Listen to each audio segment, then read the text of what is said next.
Boa noite. Mais uma caminhada, estamos chegando perto da 700ª caminhada. 700, faltam umas 10 ou 12, mas não sei. E são 14 anos, vai para 15 anos em setembro.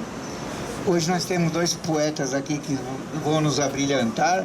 Poeta Carlos Moura, com São Paulo, Minha Cidade, talvez um pouco de Manuel Bandeira, e o poeta Jacinto, da TV Multicultural, né? Que vocês podem ver na internet, né? Multicultural. TV Arte Multicultural. Au. E vai nos brindar também com uma poesia autoral muito linda também, muito linda. Eu gosto muito. Bom, hoje é a Semana Internacional da Mulher. Eu não sei se eu não estou vendo televisão e rádio, mas eu não vi falar muito. Eu estou achando que está tão desmobilizado. Sempre na Semana da Mulher, né, levantava, porque nós temos que melhorar a igualdade de gênero, diminuir a injustiça. Então eu não vi muito. E então hoje é dedicado à mulher. O Laércio vai falar sobre algumas mulheres importantes da cidade de São Paulo que fizeram a diferença.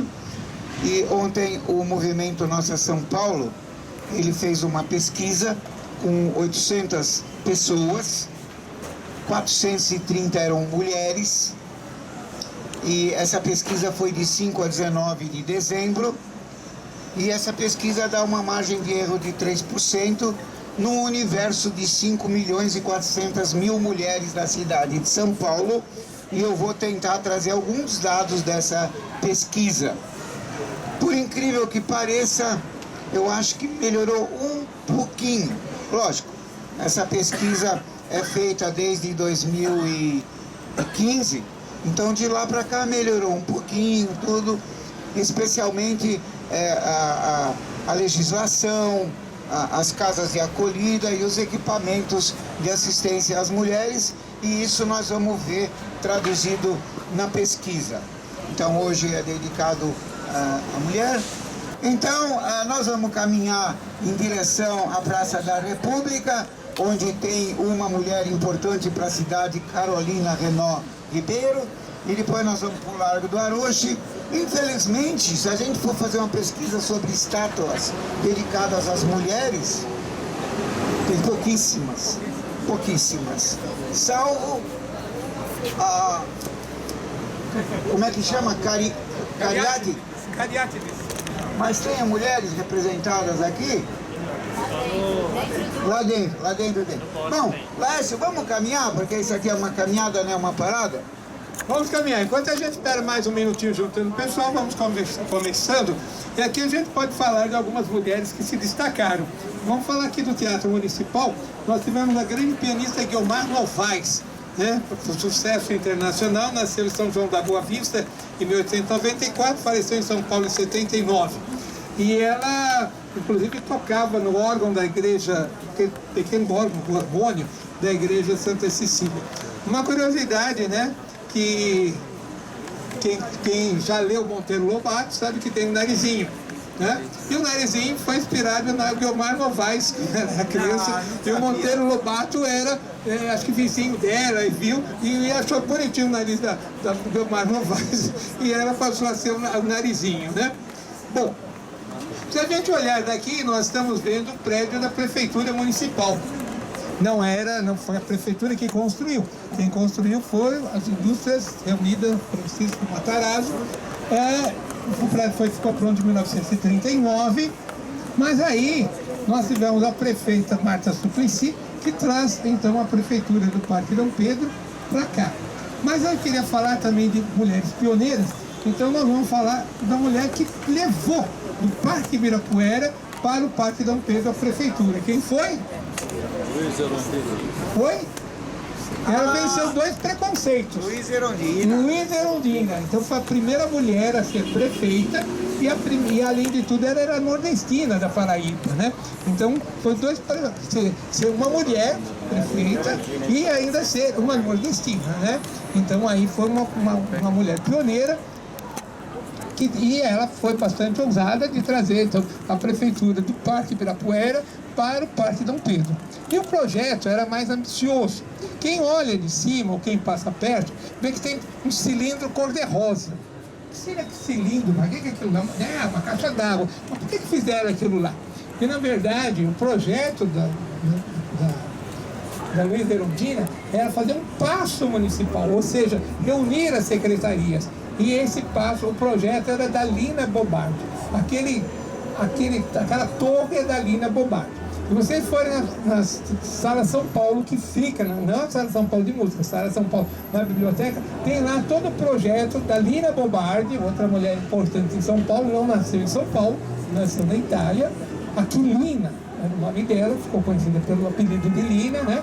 E ela, então, que vai projetar o MASP, projetar o Sesc Pompeia, ia projetar, ela projetou, não foi realizado, mas aquela torre já fazia parte do projeto que envolveu todo ali, não ia ser somente a prefeitura, ia ser um paço municipal, e São Paulo nunca teve um paço municipal, né? Está tudo espalhado, uma secretaria aqui, outra secretaria ali, então não tinha nenhum desses espaços. Então ali nós temos então a presença da mulher, foi a Luiza Erundina, primeira mulher que venceu dois preconceitos, mulher e nordestina, e depois a Marta Suplicy, que precisou já vencer esse preconceito, e que traz então a prefeitura do Parque Dom Pedro para aquele prédio que nós estamos vendo lá, né? Então já tem uma mulher importante. Queria cumprimentar o Serginho, grande Sérgio Paz, porque ele vai falar de umas mulheres mais importantes na vida dele, que é sua mãe não. Ele gosta muito da mãe, mas ele vai falar da dona Veridiana, uma pioneira, uma desbravadora, né? Você fala da dona Veridiana, vai falar da sua mãe também. E a relação, eu acho que era importante também falar da importância, se tiver algum psicólogo para falar do complexo de Édipo, porque as mães são muito importantes na vida da gente. Eu não posso negar que minha mãe é inspiradora, não é? A mãe da gente, dificilmente a gente acha erro. Isso é um problema psicológico, porque, né? Mas assim, as mães da gente, a gente venera aquela coisa. Então, se tiver algum psicólogo que queira falar sobre o complexo de Édipo, também acho importante. Mas não foi suficiente para diminuir a opressão e a desigualdade que as mulheres sofrem, infelizmente. Vamos caminhar? Bom, só complementando, né, já que estamos saindo aqui do Teatro Municipal, temos que lembrar que foi em fevereiro de 1922 que aconteceu a Semana de Arte Moderna, né? Mas antes disso, em 1917, a Anita Malfatti, né, já tinha feito uma exposição, e aquela que foi de arte moderna, que foi duramente criticada pelo Monteiro Lobato, né, que desceu o bambu da Anita Malfatti. Então, ela foi uma pioneira, né, também a Anita Malfatti, na pintura moderna, sofreu bastante com isso, né? Depois nós tivemos outros, como a Tarsila, mas quem levou a primeira pancada foi a Tarsila do Amaral, a Anita Malfatti, que nasceu em 1889, no dia 2 de dezembro, e faleceu em 64, no dia 6 de novembro de 64. E ela tinha, inclusive, uma atrofia na mão direita, né? É isso daí, então vamos caminhar. Eu acho que o Monteiro Lobato pagou a língua, porque agora, injustamente, estão falando mal dele por causa do conto que ele tem, A Negrinha, né? Então acho que ele está pagando a língua. Foi praga que ele jogou na Anita Malfatti, mas eu acho exagero falar mal do Monteiro Lobato por causa da Negrinha. Não é nem da Negrinha. Ele fala mal, na Negrinha ele fala mais por causa da tia Anastácia, né? Que fala que ela representa aquele povo sem cultura e tal, povo negro e tal. Mas nós temos que lembrar que o Monteiro Lobato nasceu em 1882, 6 anos antes da abolição da escravatura. Ele viveu numa cidade, né? O avô dele era simplesmente o barão de Tremembé, viveu numa cidade totalmente... A cultura do café lá não teve imigrantes italianos, eram só escravos mesmo. No Vale do Paraíba, quem trabalhou foram só os escravos. A coisa era muito arraigada, né? Temos que também situar numa época, não dá para pensar com a cabeça de hoje naquela época. Depois, o que o Molécio falou, essa crítica do Monteiro Lobato Anita Malfatti acabou gerando indiretamente o movimento modernista, a Semana de Arte Moderna.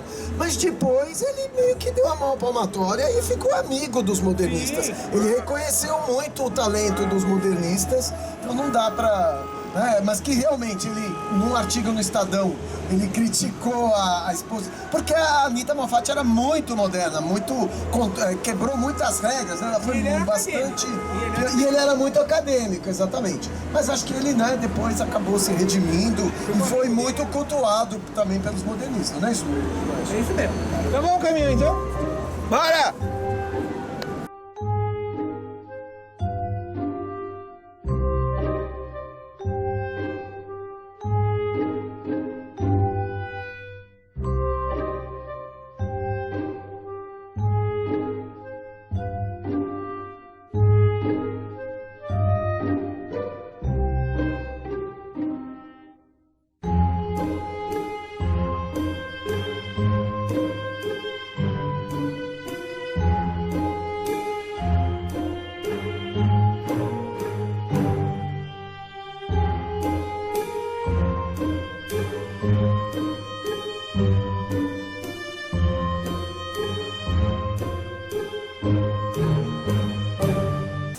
Eu vou declamar para vocês humanos, né? Ah, se não existissem os humanos. Humano.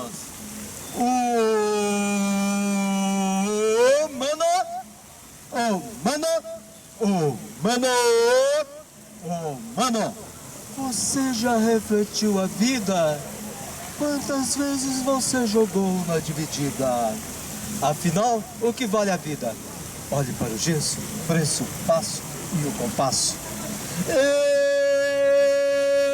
Eu tenho 2 olhos para olhar. Eu tenho um mundo para esmiuçar. Por isso eu quero viver e abraçar os humanos. Viva a vida com os humanos. Parabéns pela caminhada. Vamos ver agora uma estátua, uma das poucas estátuas dedicadas a uma mulher na cidade de São Paulo.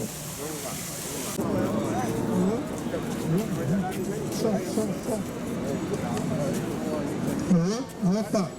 Bom, antes a gente falar aqui da Carolina, vamos falar aqui da escola normal e lembrar que durante muito tempo as mulheres não tiveram acesso a curso superior, né? As mulheres sempre trabalharam, isso é sabido. Começou com as mulheres dos bandeirantes. Eles saíam, ficavam 2, 3 anos fora, não tinha nem como mandar dinheiro aqui. Quem assistiu aquela minissérie, a novela Muralha, ou leu o livro da Dina Silveira de Queiroz, via que as mulheres tinham que comandar, sustentar a família, tomar conta da peãozada toda, das fazendas, porque os maridos iam para busca de ouro, de pedras preciosas e tal. Então, a mulher paulista sempre teve que batalhar. E muitas faziam marmelada, que tinha muito marmelo, tipo praga, assim, em São Paulo, e vendiam marmelada, né? Então, os paulistas sempre trabalharam. Ou trabalhavam algumas lavando roupa no Tamanduateí, como a gente já viu em fotografias, ou trabalhavam as quitandeiras, que pescavam no rio Tamanduateí, e pescar ali na região do Pari, e depois iam vender ali na Esplanada do Carmo. O que não tinha acesso era assim em outros escritórios. A gente visitou no outro dia aquele prédio lindíssimo, e fica aí a dica para vocês visitarem, do Banco de São Paulo, aquele prédio lindo, não confundir com o Banco do Estado, e não tinha banheiro feminino, porque no banco só trabalhavam homens, então não tinha. Quando passou a ter mulheres, eles tiveram que adaptar os banheiros, dividir os banheiros, porque não tinha banheiro feminino, não trabalha mulher, para que vão fazer banheiro feminino, né? Não, só tinha banheiro para homem, para ver como a arquiteta que faz o passeio estava contando para a gente, né? Então, custou para as mulheres terem um acesso ao serviço. Algumas mulheres estrangeiras, principalmente, trabalharam nas fábricas, principalmente, que as fábricas eram dos italianos e elas já tinham outra formação e foram trabalhar nas fábricas. Nós tivemos as operárias, inclusive, que lideraram a greve geral de 17, tanto no ponto benefício no CRESP, como no Maria Ângela, como a gente já fez aquela caminhada da greve de 17, né? Então as mulheres sempre trabalharam, o que elas não tinham acesso era a curso superior. Quando muito, podiam ser professoras. Então aqui nós temos a Escola Normal, que formava as professoras, a Escola Normal Caetano de Campos, né? A Escola Normal, que com a morte do diretor, que ele era médico, então passou a ser a Escola Caetano de Campos.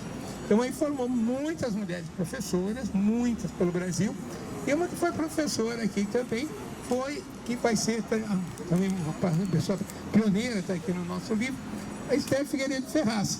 Ela foi a primeira mulher a ser ministra de Estado no Brasil. E ela vai ser ministra da Educação no governo do João Batista, né?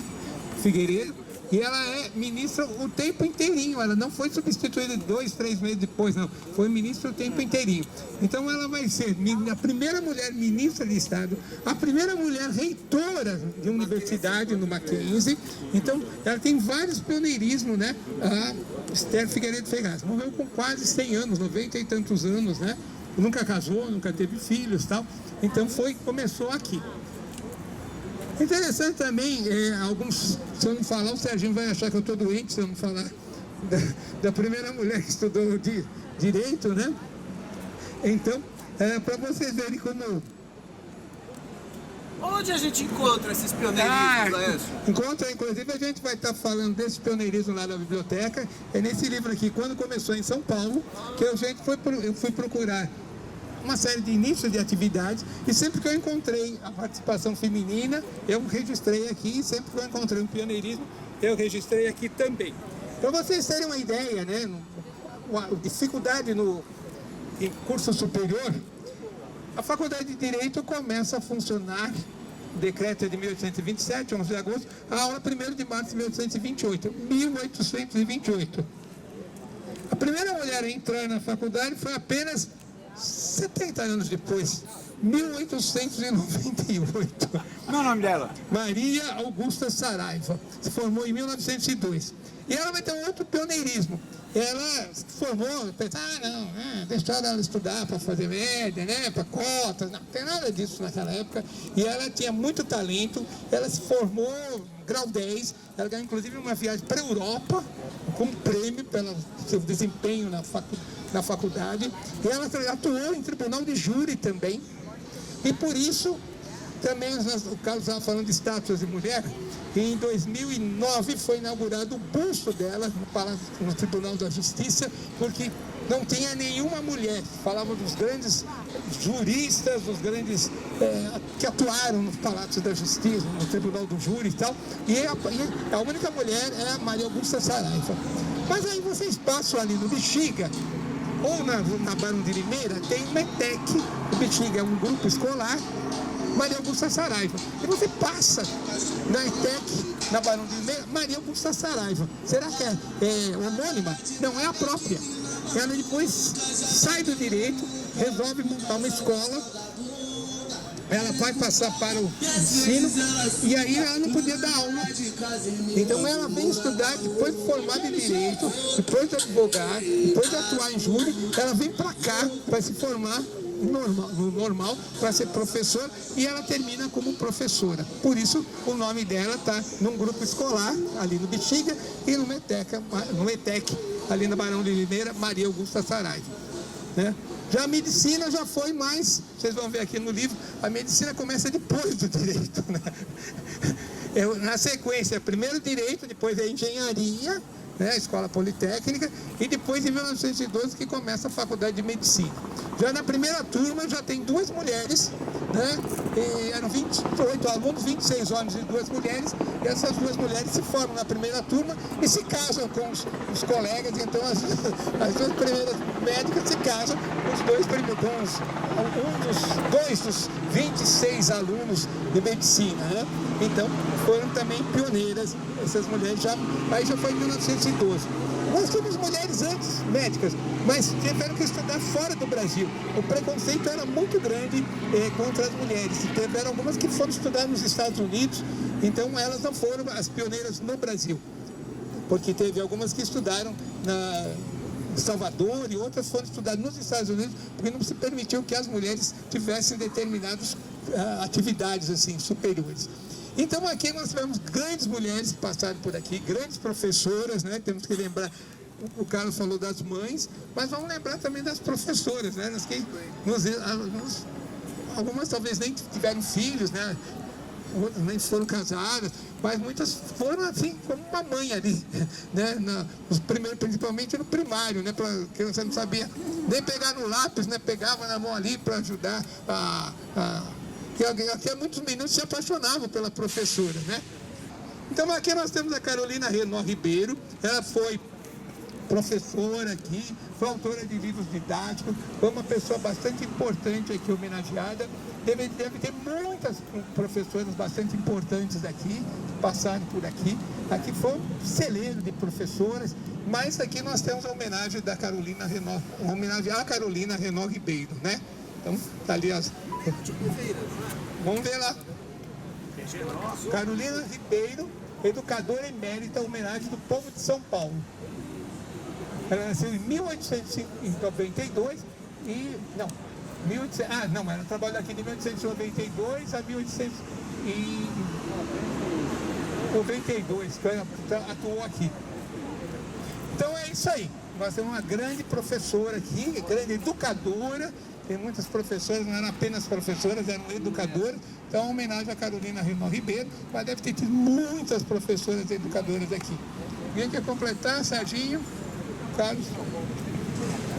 Vamos então ver dos resultados da pesquisa feita pelo Movimento Nossa São Paulo, da percepção das mulheres. Rede Nossa São Paulo. Consultem, porque a Rede Nossa São Paulo nasceu em 2007 e ela conseguiu importantes conquistas. Uma delas foi a diminuição do enxofre de 500 partes por milhão para 10. Foi conquista da Rede Nossa São Paulo pelo idealismo. Outra conquista foi o plano de metas, né?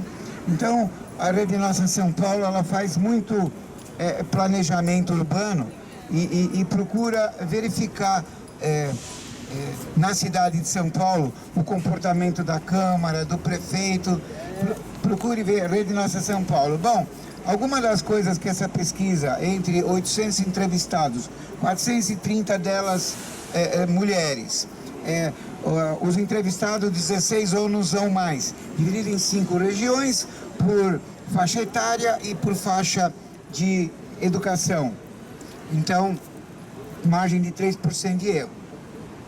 As mulheres, em média, passam 18 horas por dia cuidando de outras pessoas. Os homens passam 10 horas cuidando de outras pessoas, sejam mães, filhos. O salário médio das mulheres é R$ 1.764, o dos homens R$ 2.306, uma diferença de quase 35%, rendimento médio mensal.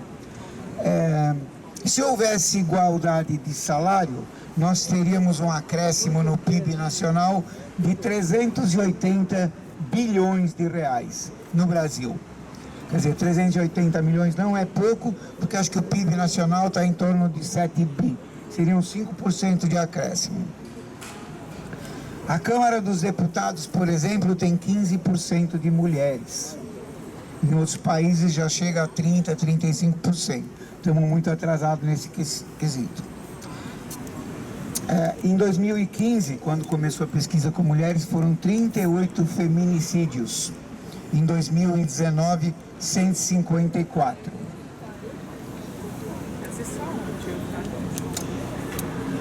Lei de importunação sexual, é uma lei nova, recente, registrou na cidade de São Paulo 81 denúncias. A legislação está aumentando nesse quesito. 83% das mulheres, isso eu fico muito feliz, têm orgulho de viver em São Paulo. Gostam da cidade de São Paulo, contra 75% dos homens. Talvez até porque São Paulo protege mais as mulheres do que muitos outros estados do país, né? A cidade de São Paulo em especial. Bem, 50% das mulheres dizem que não andam a pé pela cidade à noite por medo da violência. mas o número de homens também não é muito diferente. 40% dos homens têm medo de andar na cidade à noite. Isso é a percepção que a pesquisa. Quanto à religião, 39% das mulheres são católicas, 21% evangélicas, ateu, 25%. 40% de católicas, é um número ainda expressivo, mas comparado com 20 anos atrás diminuiu muito. Provavelmente há 30 anos atrás seria 90%. A percepção de aumento de assédio esse ano pelas mulheres foi de 74% o aumento do assédio. 8 em cada 10 mulheres sentem esse aumento do assédio sexual de diversas formas, seja físico, verbal, psicológico, né? E as mulheres propõem, então, para combater o assédio, aumento da pena e mais equipamentos de apoio e proteção. Que, diga-se de passagem, a gente está melhorando nesse quesito. Por fim, para a gente caminhar, o maior medo do assédio das mulheres é no transporte público, especialmente na CPTM. Nominalmente foi citada a CPTM. E as mulheres com mais instrução para se defender usam esses meios eletrônicos. O Clique 180 e Mete a Colher. São 2 aplicativos que as mulheres usam. Eu sabia do 180, mas o Mete a Colher eu não sei. As mulheres de mais baixa renda procuram logo as delegacias ou as instituições mais especializadas. Bom, as mulheres são mais escolarizadas do que os homens, na média, mas isso não reflete no mercado de trabalho. Então, isso é uma parte da pesquisa, está à disposição na Rede Nossa São Paulo. Vamos caminhar em direção ao Largo do Arouche e continuamos. Só queria destacar aqui um pioneirismo. Nós falamos da Esther Figueiredo Ferraz, primeira mulher reitora de universidade, né? Mas aqui eu queria falar também de uma mulher que foi pioneira no mundo. Nadir Gouveia Kfouri. Era na área de serviço social da PUC, e ela foi escolhida pelos alunos, teve 7.058 votos dos professores, alunos e funcionários que queriam que ela fosse reitora. Mas a PUC, no mundo, não aqui no Brasil, não aceita mulheres reitoras. Aí não aceitavam. Aí precisou Dom Paulo Evaristo Arens ir conversar pessoalmente com o Papa Paulo VI, para o Paulo VI interferir, e o Paulo VI então nomeou, passou por cima, mandou uma ordem para... Porque ele é a autoridade máxima, né? Tem o chanceler, que é o bispo, o arcebispo, mas a autoridade máxima é o Papa. Então que ela foi escolhida com todos esses votos e que ela ia ser a reitora. Então ela vai quebrar um tabu mundial. E ela pegou um período bem difícil, que foi de 1976 a 1984. E ela que pegou o período da invasão, enfrentou o Erasmo Dias, assim, isso em 1977. Ela também viveu bastante, quase 100 anos, nasceu em 13 e morreu em 2011. Bastante tempo. Ela dá nome à biblioteca. Nadir Kfouri. Então, Nadir Gouveia Kfouri. Então, não podemos deixar de falar também de uma mulher pioneira que detém um pioneirismo mundial. Falamos da Esther Figueiredo Ferraz, um pioneirismo nacional, e aí agora falamos da Nadir Kfouri, um pioneirismo mundial, primeira reitora no mundo de uma pontifícia universidade católica. Vamos para o Largo do Arouche?